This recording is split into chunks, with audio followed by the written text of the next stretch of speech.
Good morning, my dear student. Welcome to the Akansa International School.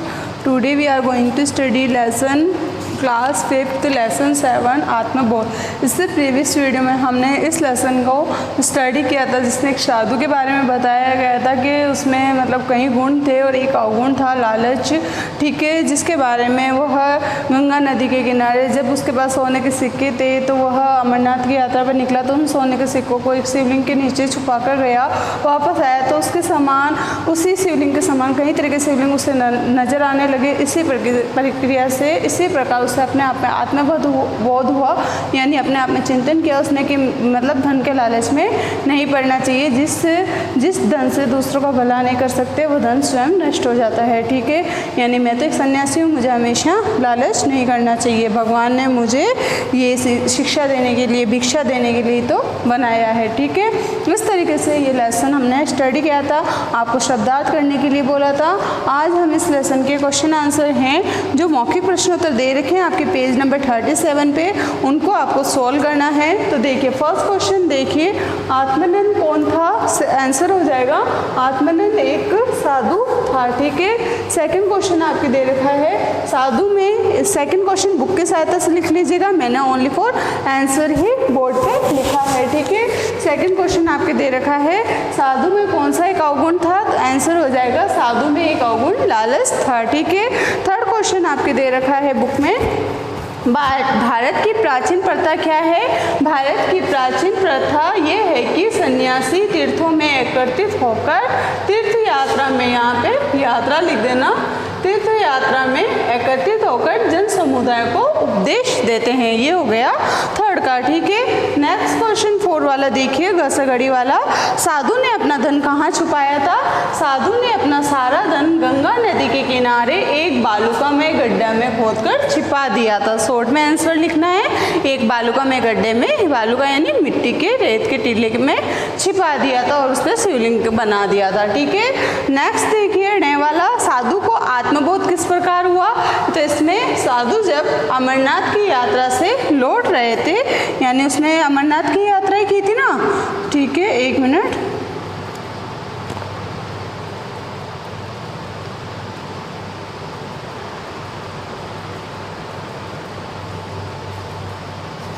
हाँ, अमरनाथ की यात्रा से लौट रहे थे, यानी अपनी तीर्थ यात्रा या अमरनाथ की यात्रा कुछ भी लिखो, लौट रहे थे तो उन्होंने देखा कि उनके बनाए हुए शिवलिंग के समान कई सारे शिवलिंग नजर आ रहे थे।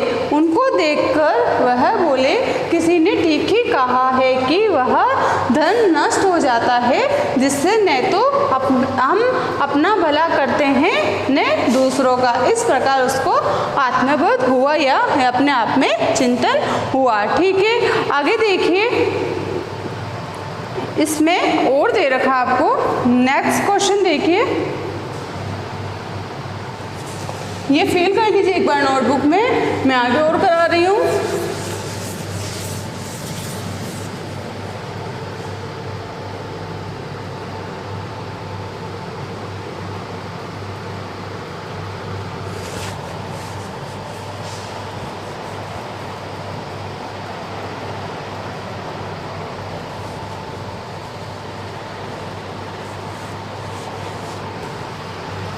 देखिए साधु में एक अवगुण था लालच, यानी एक अवगुण था, क्या था? लालच।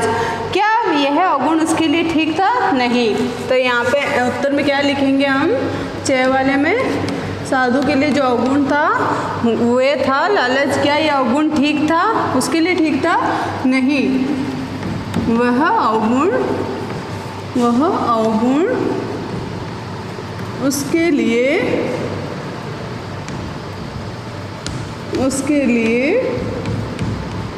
ठीक नहीं था, ठीक है, ये लिखा। फिर लिखना है नहीं था, यदि नहीं तो क्यों? क्योंकि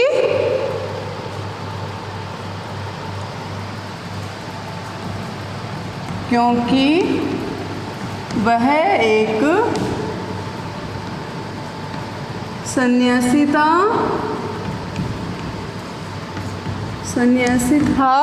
और सन्यासी सन्यासी को धन के लोभ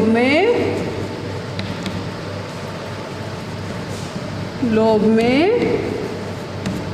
नहीं पड़ना चाहिए। ठीक है, ये लिखना है। भगवान ने सन्यासियों को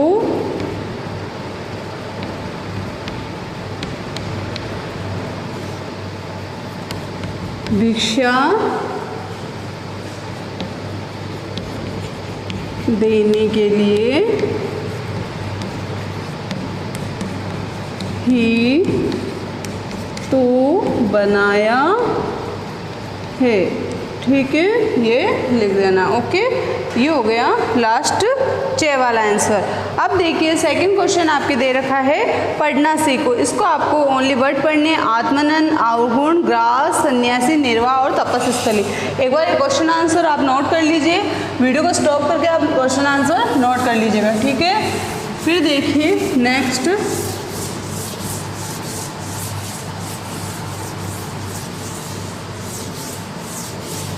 नेक्स्ट आपके दे रखा है कि टिक द करेक्ट ऑप्शन दे रखे हैं। उसमें आपको पहले टिक द करेक्ट ऑप्शन में थर्ड वाला क्वेश्चन उतारना है। निम्नलिखित जो भी दे रखा है आगे पेज नंबर आपके 37 पे क वाला क्वेश्चन उतारना है। ठीक है, कि आत्मनन किस नदी के तट पर रहता था। क्वेश्चन ऐसे उतारना है और उत्तर लगा के जो भी टिक द करेक्ट ऑप्शन है, जैसे कि ब है बी और राइट करके गंगा नदी के तट पर, इस तरीके से ही गंगा नदी के तट पर ये लिख देना है। ठीक है, और देखिए ऑनलाइन गैप कर देना है। इसी तरीके से ख वाले में आंसर देखिए। ख वाला क्वेश्चन दे रखा है साधु में कौन सा एक अवगुण था? झूठ बोलना। ए में दे रखा है, ब में दे रखा है देर तक सोना, सी में दे रखा है धन का लालच करना, तो इसमें हो जाएगा सर। ठीक है, इसी तरीके से राइट करना और लिखना है धन का लालच करना। ठीक है, लालच करना, ये हो गया। इसके बाद देखिए next tick the correct option में ग वाले में देखिए आत्मानंद को सप्त सरोवर से आगे कहाँ जाना था? आत्मानंद को सप्त सरोवर से आगे अमरनाथ जाना था, मानसरोवर जाना था या बद्रीनाथ जाना था? तो यहाँ पे हो जाएगा बद्रीनाथ। ठीक है, यहाँ पे हो जाएगा बद्रीनाथ। नेक्स्ट देखिए बद्रीनाथ दे रखा है से में, तो से में राइट करके बद्रीनाथ लिख देना। नेक्स्ट देखिए घासा घड़ी वाले में अमरनाथ ने धन छुपाने के बाद निशानी के लिए क्या बनाया? उसने एक शिवलिंग बनाया, बालू का महल बनाया या पत्थरों की दीवार बनाई? तो इसमें हो जाएगा शिवलिंग बनाया, तो ए और राइट हो जाएगा, लिख देना शिवलिंग। ठीक है, क्वेश्चन ऐसे उतारना है जैसे फर्स्ट उतारा है। गए के बाद नेक्स्ट पेपर पर आ जाइए 38 पे। इसमें ऊपर दे रखा है पहले दल के वणिक का क्या नाम था? उसमें हो जाएगा पुरुषदत्त। ठीक है, पुरुषदत्त। ठीक है, ये हो गए हमारे tick the correct option. First में हो जाएगा गंगा नदी के तट पर धन का लालच करना, ख में, ग में बद्रीनाथ, घ घड़ी में शिवलिंग और ह में पुरुषदत्त। ठीक है, आगे देखिए मैच द फॉलोइंग क्वेश्चन। उसमें आपको मैचअप जो क्वेश्चन उतारना है, उचित मेल मिलाकर वाक्यांशों का मिलान करो, ऐसे लिखना है। जो क्वेश्चन दे रखा है पहले बुक की सहायता से पूरा क्वेश्चन उतार लेना, उचित मेल मिलाकर वाक्यांशों को पूरा करो। फिर देखिए क वाला, मुझे धन के लोभ में नहीं पढ़ना चाहिए। आगे क्या हो जाएगा? किससे मिलाना? आपको फिफ्थ से मिलाना है, नहीं, और लिखना है नहीं पढ़ना चाहिए। ठीक है, इसी तरीके से नेक्स्ट देखिए आप सेकंड वाला ख वाला आप लिखना है आत्मानंद ने आत्मानंद ने, इसी तरीके से लिखना है, आत्मानंद ने, और जो है सामने वाला किससे मिलेगा, आत्मानंद ने बालू में 2 हाथ गहरा गड्ढा खोदा। ठीक है, 4 वाले से मिला दीजिए। ठीक है, 4 वाले के आगे है वो लिख देना। नेक्स्ट देखिए ग वाला, ग वाले में क्या लिखा हुआ है, आत्मानंद को सहसा एक अद्भुत उपाय सूझा, यानी आत्मानंद को सहसा, यहाँ पे सहसा, यहाँ पे लिखना है किससे मिलाओगे इसको, सामने लिख देना इसके, एक अद्भुत उपाय सूझा। फर्स्ट वाला है वो यहाँ लिख देना। घ से घड़ी वाला देखिए आगे, वह स्थान जनशून्य था, वह स्थान आगे यहाँ पे जनशून्य था, जनशून्य सेकंड में लिख रखा है। ठीक है, मिला देना। आगे देखिए नेक्स्ट ढ वाले में, उसने चारों ओर दृष्टि दौड़ाई, उसने चारों ओर, यहाँ लिख देना दृष्टि दौड़ाई। दृष्टि दौड़ाई किसमें है, थर्ड में। ठीक है, फर्स्ट में 4, सेकंड में फर्स्ट, थर्ड में सेकंड और फोर्थ में थर्ड। ठीक है, ये हो गए उचित मिलान। इसी तरीके से आपको 4 क्वेश्चन हो गया, सॉरी हाँ 4 क्वेश्चन हो गया। 5th ने क्वेश्चन नंबर नहीं डाल रखा है, यहाँ डायरेक्ट 6 डाल रखा है। तो देखिए 6 क्वेश्चन में आपको प्रश्नवाचक वाक्य बनाने हैं। तो इसी तरीके से आपको ये क्वेश्चन लिखना है, निम्नलिखित वाक्यों को प्रश्नवाचक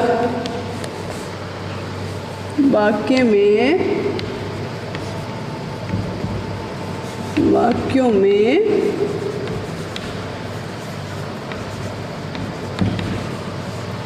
बदलकर लिखो। ठीक है, इसी तरीके से आपको ये क्वेश्चन लिखना है। ठीक है, नेक्स्ट देखिए, इसमें देखिए क वाले में क्या दे रखा है, मार्ग में साधु को तीर्थयात्री भी मिलते रहे। मार्ग में साधु को तीर्थयात्री भी,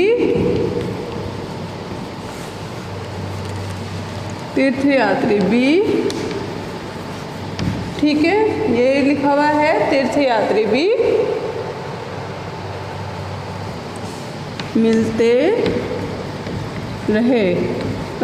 क्वेश्चन ये लिखा हुआ है, तो आपको आंसर में लिखना है, आपको प्रश्नवाचक में बदलना है। तो क्या हो जाएगा, मार्ग में साधु को कौन मिलते रहे, साधु को कौन आ जाएगा। ठीक है, प्रश्नवाचक में कौन मिलते रहे, तो इसका आंसर हो जाएगा तीर्थयात्री। ठीक है, नेक्स्ट देखिए सेकंड वाला, इसी तरीके से क्वेश्चन उतारोगे सेकंड वाला। ठीक है, और देखिए उसने अपने धन के विषय में चिंता सताने लगी, उसे किसके विषय में चिंता सताने लगी, उत्तर में हो जाएगा उसे किसके विषय में चिंता सताने लगी। ठीक है, ये हो जाएगा सेकंड में। थर्ड देखिए आगे नेक्स्ट क्वेश्चन गया वाला, उसमें आपको उतारना है बुक की सहायता से ही। आगे देखिए, गंगा के किनारे सैकड़ों शिवलिंग बने हुए थे। गंगा के किनारे क्या बने हुए थे, क्या हो जाएगा, गंगा के किनारे क्या बने हुए थे, गंगा के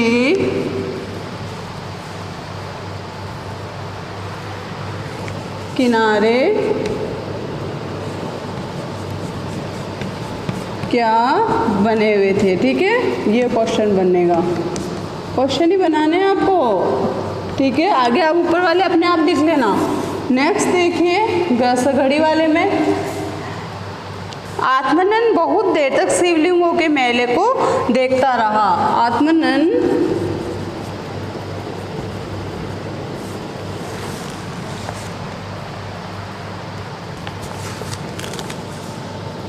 बहुत देर तक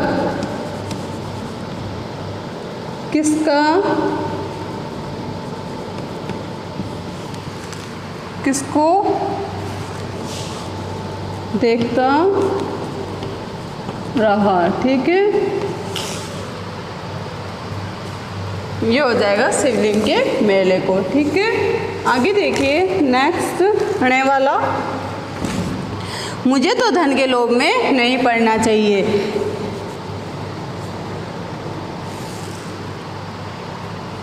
इसमें ये क्वेश्चन बनेगा पूरा, मुझे तो धन के लोभ में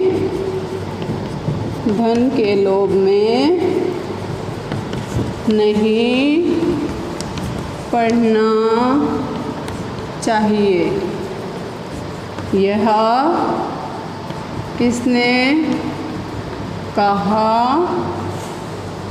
था। ठीक है, ये हो गए हमारे प्रश्नवाचक में बदलना। ठीक है, इन सबको ऐसे ही प्रश्नवाचक में बदलना आपको। ठीक है, मैंने आंसर लिखे हैं, ओनली फर्स्ट का क्वेश्चन लिखा है, बाकी सबके आंसर लिखे आपको बुक की सहायता से पेज नंबर 38 पे दे रखा है 6 क्वेश्चन, ये वाला 6 नंबर लगा रखा है इस पर, ये आप नोटबुक में कर लेना। ठीक है, फर्स्ट भाग हमारा कंप्लीट हो गया। मौखिक प्रश्नोत्तर किए, उसमें टिक द करेक्ट ऑप्शन किए, उचित मिलान किए और वाक्य को प्रश्नवाचक में बदलिए, ये क्वेश्चन किए। ठीक है, आज के लिए इतना ही। Thank you.